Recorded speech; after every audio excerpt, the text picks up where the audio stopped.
I want to talk to you about the very first verse of Romans 1, verse 1.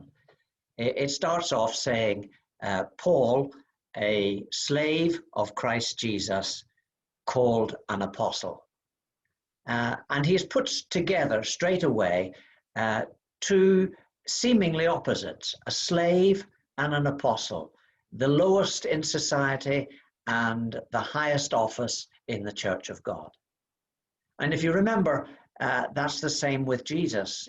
In Philippians 2, it talks about how he is humble, how he lays aside all his glory in heaven, and he comes down and he acts to the utmost of obedience in following his Father. And then it says, because of all this, he's exalted to the highest position. So the world is being governed by someone who is the most humble human being that ever was. So Paul here says that he's a slave and he's an apostle. Well, what is an apostle? Primarily, the meaning is someone who is sent. Well, does that mean that anyone who's sent by God is an apostle? Well, in one sense, yes, because being sent gives you the authority to be able to speak on behalf of God. But the other thing that you need to know is that there are more than just 12 apostles. And in Acts 14, verse 14, it says very clearly, the apostles, Barnabas and Paul, not Paul and Barnabas, but Barnabas and Paul. So Barnabas was also an apostle. Now, there is a ministry and an office of apostle. And in Ephesians 2 and 20, it says that the foundation of the church is apostles and prophets. And in 2 Corinthians 5 and 20, Paul talks about being Christ's ambassador. Now, an ambassador represents the country he comes from. And where he or she has influence, they bring the culture of that country with them. Did I make a mistake when I said she? Well, Romans 16, verse 7 says, Andronicus and Junia, who is a woman, are outstanding among the apostles.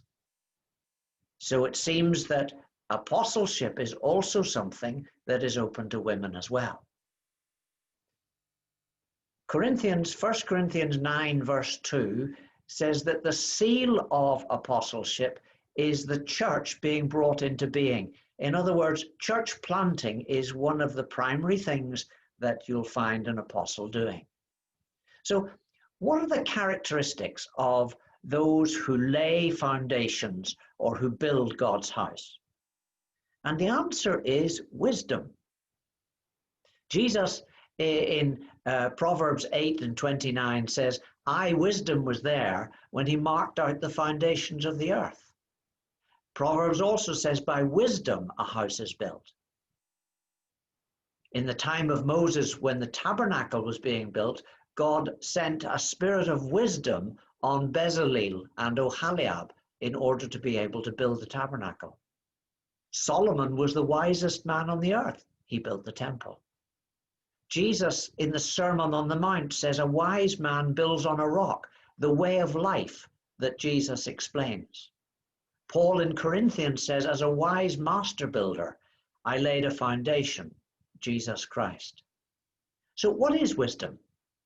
It's the ability to know what to do in a situation and to actually do it.